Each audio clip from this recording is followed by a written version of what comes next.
Hey everyone, Mr. Happy here, and this is going to be a hell of a video, so let's just get it out the way. Final Fantasy VII Remake spoilers. There's no chance I can do this video without feeling like I am free and unfettered from the spoiler portion of the internet. I need to let loose in order to get this video done. So this is your warning, and if you haven't clicked away, you probably should in the next 3 seconds. So at this point, we've had a couple of weeks to digest the ending of Final Fantasy VII Remake for those of us who have played it or those of you who may have watched it or read about it online.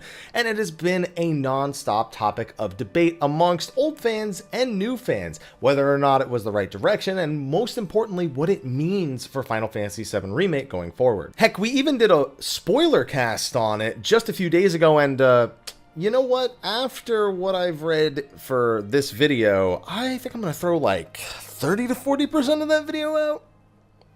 Seems like a safe estimate. Because we got our first peek into the future with Final Fantasy VII Remake Ultimania. It's a book, magazine, strategy guide, kind of a little bit of everything. Over 700 pages of details about the game, whether they be tips or hints or straight up strategy guides for the bosses, item locations, but also things like interviews, comments from developers, and insight into the individual characters. And this is very much still ongoing translation, but my Twitter feed has just been flooded with it today, and I wanted to share it with you guys here on YouTube. So for this video, we're going to cover what's been translated so far in the Ultimania. Because it's so many pages and it's so much information, it's still very much in progress for those people online who are in the process of translating it. The first place I saw it was actually over on Twitter, and at Ataikimochi on Twitter, whose Twitter handle and link I will include in the description for those of you who may want to follow them, who may want to get future translations, and check out their other tweets. You know, they're the first source I saw for this, so they're going to be the one that I use for this video. Alright, so first let's start off with some of the fun things that were translated from the Ultimania book. There were character bios and a little bit of insight into the way that each character is being treated or being represented in the game. One of the biggest things is actually the official ages of some of the characters, which definitely caught me a little bit off guard. For example, the Ultimania book refers to Reeve here to officially be 35 years old. Then you have some of these ones for other members of the Turks or the other members of Shinra. Rufus we have here saying he's only 30, which I kind of believe. Reno saying that he's officially 28. Root saying he's officially 30. And the big surprise for me, Sung officially being 30. I mean, it even says in his bio here that they translated that he was very young when he enlisted, but how old was he when he first went to Aerith's house? If he's only 30 here, he's the same age as half the other Turks, as well as his actual, boss, the son of President Shinra. It's actually pretty nutty to think that he's only 30. I would have suspected he'd definitely be at least mid-30s or something along those lines. Less surprising to me were some of the official ages of the members of the Shinra board. Scarlet being 40, President Shinra 67, Heidegger being 58, Hojo being 62, and Palmer being 64. That's kind of how I'd imagine all of them, to be honest. Actually, more so since the remake than prior. Couldn't really get a real judge on that for anyone except the president, maybe, from the original game. And then there's also other ages for members of Avalanche, and then just character bios. These things are really the kind of things I like to sit down and read, but they're not really meant to be the meat of this video. Biggs being 25, Jesse being 23, Wedge being a nice young 20, and also other random facts like Biggs cleaning to de-stress and Jesse selling water purifiers and household items to raise funds for Avalanche, and Wedge's house being full of cats. We kind of knew that. We knew he had at least 3, and honestly, we've seen more than them over by where his house normally is when you play through the game. Now, as we transition into some of the juicier details, they also briefly touch on a couple of characters that may have seemed new to people who don't follow all the bits of the compilation of Final Fantasy VII that preceded Final Fantasy VII Remake. In fact, I didn't know this because I've never read any of the light novels or books or anything that they've done regarding Final Fantasy VII and its compilation prior to 7 Remake. For this one, people had been telling me this during my live streams. Leslie and Kyrie were both members of the book, members. They featured in the light novel The Kids Are Alright, a Turk side story, where he's friends with the main character Evan, as well as Kyrie, who's officially 17. So from what I understand, they're not very similar to the way that they were in the novel itself, but they are direct references. And again, this ties into another statement that we're actually going to go right into after this. Now, right before scrolling into that, this is a very, very important thing. So at this point, character names, ages, not super big spoiler stuff, not super juicy details either. This bit is where we really start to get into ways that the current remake was made and the way that they're going to be handling future parts of the remake itself. So in the Ultimania book, there's an interview with Tetsuya Nomura and the lead scenario writer Nojima-san, who also, by the way, did write the original Final Fantasy VII. He was a lead scenario writer alongside of the current producer of Final Fantasy VII Remake, Yoshinori Kitase.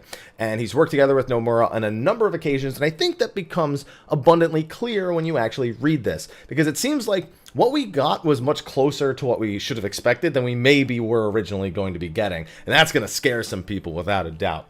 So one of the things that was in that interview, and this is only an excerpt from it, this person has said they will be translating the whole thing when they wake up tomorrow.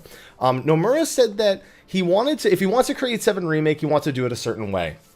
Him and Nojima-san would exchange ideas, and that Nomura wanted to make it more than just a mere remake. One of those big examples, and this is a fair one, is the battle system is real-time instead of using ATB. So of course, you know, that's more than just a mere remake. I think that kind of statement speaks for itself. But then the story itself took a turn that isn't really the basic Final Fantasy VII, but something new. That's the kind of story I wanted to create. So no doubt Nomura had some sort of creative process in the actual writing. He's worked with Nojima on so many titles, including Kingdom Hearts in the past, that they probably have a pretty close working relationship when it comes to the ideas that they can bounce off of one another. So with that being said, I feel like that's mostly achieved, and this will again play into another thing that's said in an interview in the Ultimania as well. Now, as for lead scenario writer Nojima-san, he made sure to say that he wanted to make sure that, you know, at the core of the story is kind of about Cloud, but Final Fantasy VII over the years has become something a lot bigger, and because of the compilations of Final Fantasy VII, he wanted to make something that takes all the works of the compilation of Final Fantasy VII and combine it into one, his words. Each person who played the original version has their own version, has their own vision of the world as well, and he wanted to preserve that too. The result of those feelings are shown within the remake story.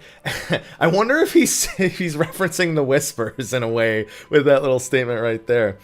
These were all ideas that I had, so in the beginning I would initially show it to Nomura-san, and I tried my best to explain them clearly to make sure he didn't reject them. So it seems like there's kind of a clash here, because Nojima's very much talking about how he takes the compilation work and tries to funnel it into 7 Remake so that it isn't just about Final Fantasy VII, the original. It really feels like they've taken all the bits and pieces, whether people have liked them or not, from the compilation and put them all into one. It's why I said earlier, having people who are in the novel, such as Leslie and Kyrie, is not all that surprising when you hear a statement like this. Now, there was a statement made by the producer quite some time ago saying that the game was not going to take place in the same continuity. But they also, I believe Nojima-san more recently, and we mentioned this in our spoiler cast of it, had mentioned that he wanted to still combine everything in the compilation of Final Fantasy VII was canon, but that they were going to be taking it in their own direction. So it's important to represent the difference between continuity and canon, whereas it seems Nojima wants to make as many pieces that make sense from the compilation canon to the overall story of 7 Remake, but that this doesn't necessarily take place or replace what happened in the original. Now, we're not going into, you know, the theories about different timelines and stuff like that. We're not digging into that. It's really just a matter of understanding that what would Final Fantasy VII look like if the compilation existed when the original Final Fantasy VII was made.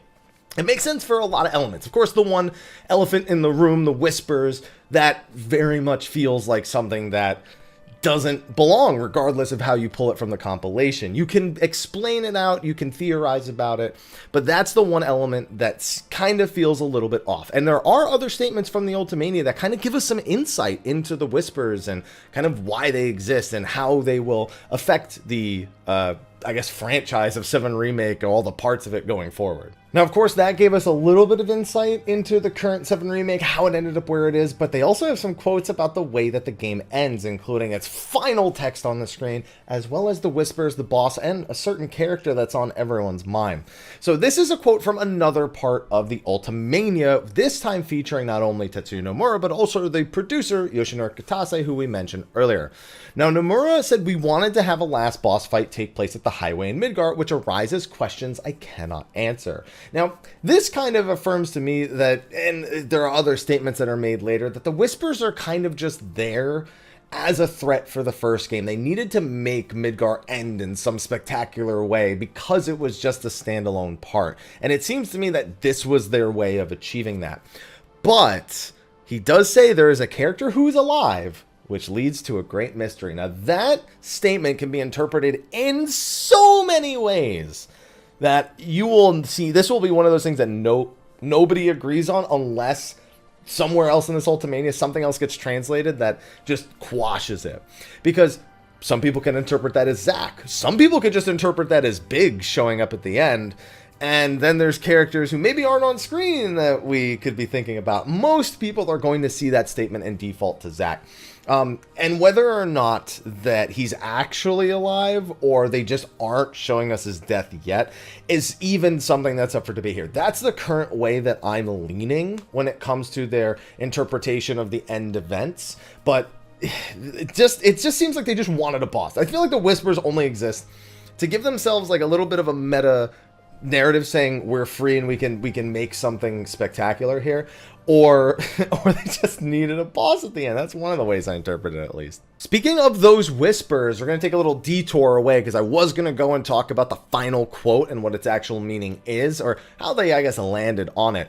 But there's been a lot of theories about what's been going on at the end of Final Fantasy VII Remake, and one of them, Maximilian's theory, is that the three Whispers we fight actually do not represent Cloud, Tifa, and Barret, like myself and many others thought, but instead represent the three Advent children themselves from the movie. And I always screw up their names, so I'm glad they spell it out here. It's mostly Laz's that I forget. Kadaj, Yazoo, and Laz. Now, I wasn't buying into that theory, but the book all but confirms that the Whispers were indeed representations of the Advent children themselves.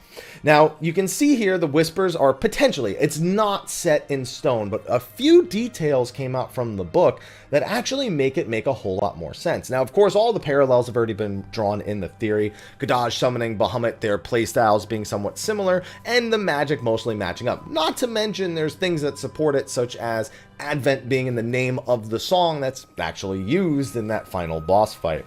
Now, however, these three do share the same movesets as Kadaj, Laz, and Yazoo, but one of the biggest giveaways here is that one of the Whispers, Krakio, who is the gun user, actually has a move called Velvet Nightmare. Now, that is I believe it's a Japanese pronunciation or Japanese translation. Is not what it actually says in our game, but it is actually in Japan straight up the name of his gun, which is a pretty big tell. So I think we're getting closer and closer to just accepting the fact that this seems to be the way that they were going with this. And there are theories, of course, to support that, with Sephiroth being in the live stream as long as he had, potentially corrupting it.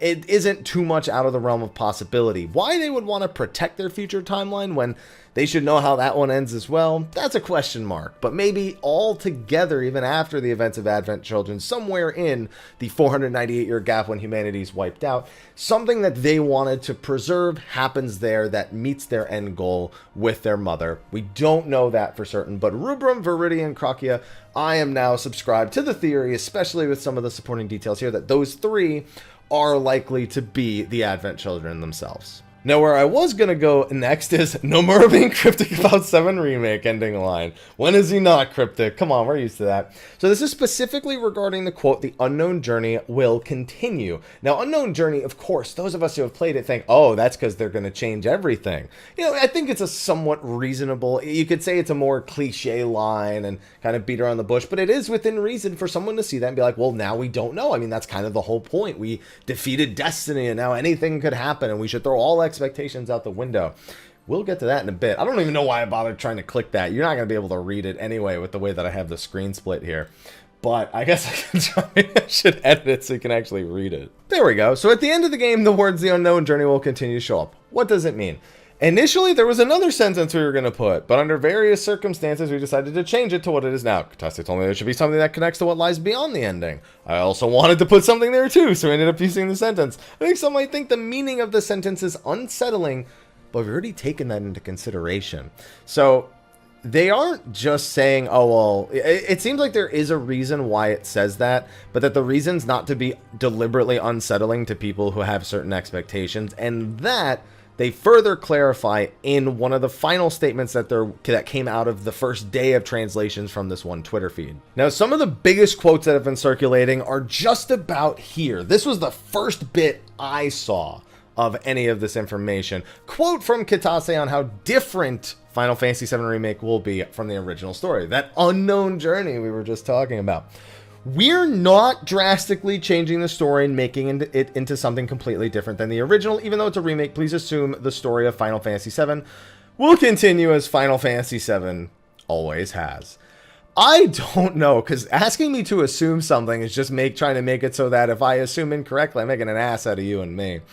I don't know how I feel, if that's to subvert expectation or if that's to just try to keep things under wrap. It supports my theory that the Whispers were almost entirely introduced to create a big bad or to set up some sort of grand finale for the first game.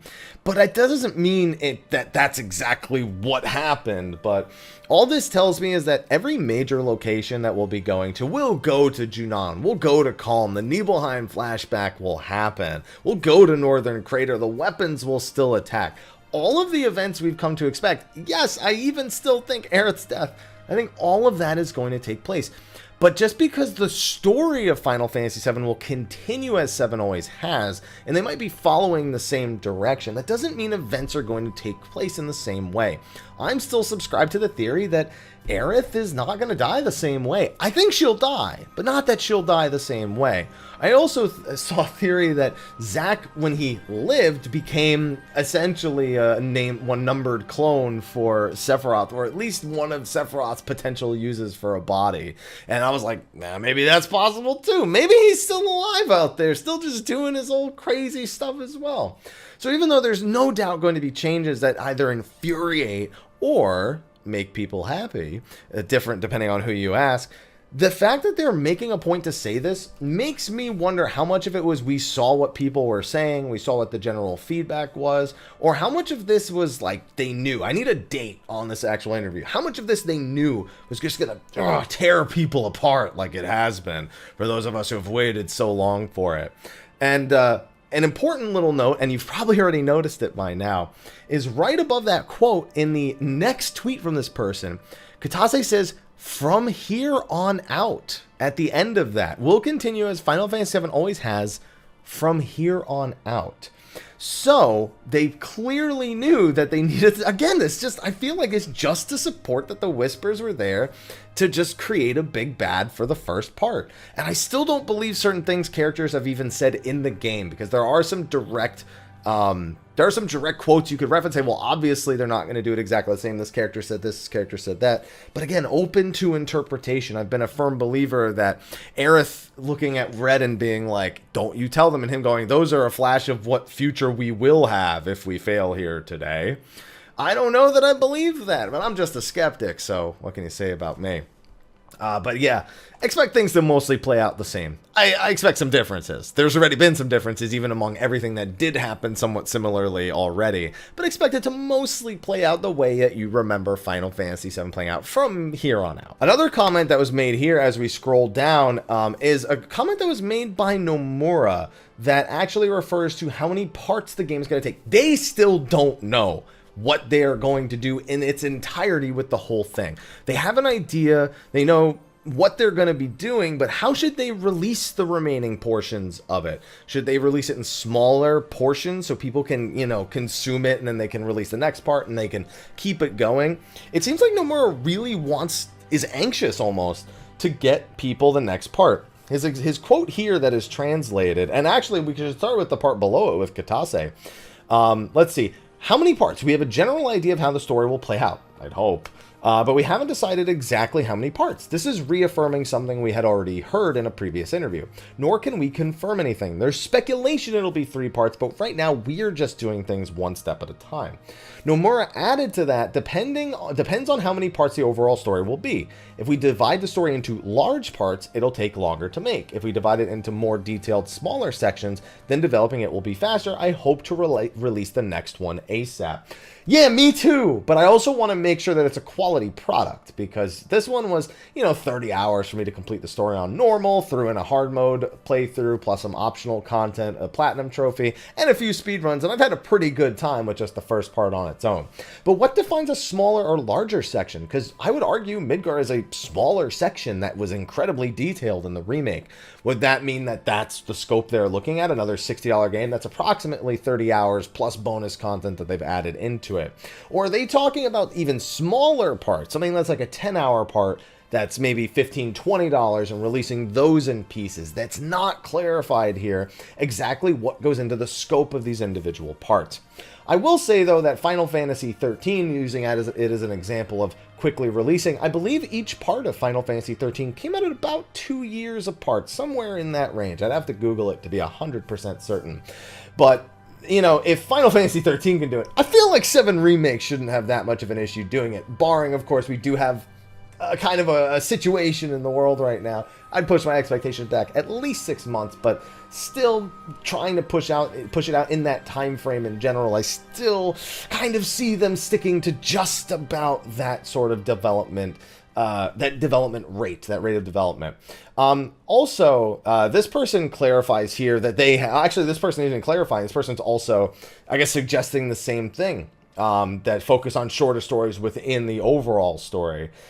Yeah, I'm super curious where that's going to lead, and I can't wait for more of this stuff to get translated. I'm sure it already has, to be honest, in other sources, but this person was the first source, so I wanted to go right to them. Also, some other fun details about characters like Andrea, Rodea, and Jules actually being siblings, which apparently, based on their Japanese names, was actually easier to determine. There's some concept art on Cloud's dress, as well as I think a few other things. Also a few retweets, some merch. There, you got a bunch of character bios and stuff. So there's a lot of exciting stuff. I plan to stalk this person's Twitter to see anything that comes out, because I love the details that go into the Ultimanias, and I'm really looking forward to seeing what else they have to share with us. And that's going to be a wrap for my overview on the Ultimania so far. Still a lot of deductions to be done, but it's good to get a little bit more clarification about what we can expect going forward. I am someone who didn't hate the ending of Final Fantasy VII Remake, but I also don't want certain elements of it to persist throughout the rest of the games, because I think it could get to a point where, I started liking certain franchises, and then as I added more and more elements, it just got crazier and crazier. Sticking to something that's closer to the original while still taking some creative liberties, I think is something that I could look forward to. But if it continues to get this timey-wimey crazy like it did, I think eventually it will wear on my sanity. So I would prefer not to go down that road. But that being said, it got me excited, and to be able to speculate on a game that's over 2 decades old because of the compilation works that came afterward, because of the remake that's being made now, it's been a lot of fun, and I hope people are enjoying at least that aspect of it, even if you didn't necessarily like the ending. Hey, listen, if you didn't like the ending, if you hated it and it ruined your perspective of the game, then all this will either affirm the way that you feel about it, or now you have some more stuff to look forward to even burn that hate more. And I hope that as long as you're enjoying it, you're having fun, keep doing you. But that's going to be a wrap for me. Be sure to like, favorite, subscribe, and share. And I'll probably release another video in the coming day or two about some of the details that come out that have been translated after this. I don't know when this person will wake up, but who knows? Maybe it'll be later tonight. I have no idea. So, I can't wait to find out. So, thanks for hanging out. Thanks for watching. Be sure to like, favorite, subscribe, and share. I'll see you in the next video. Until then, take care.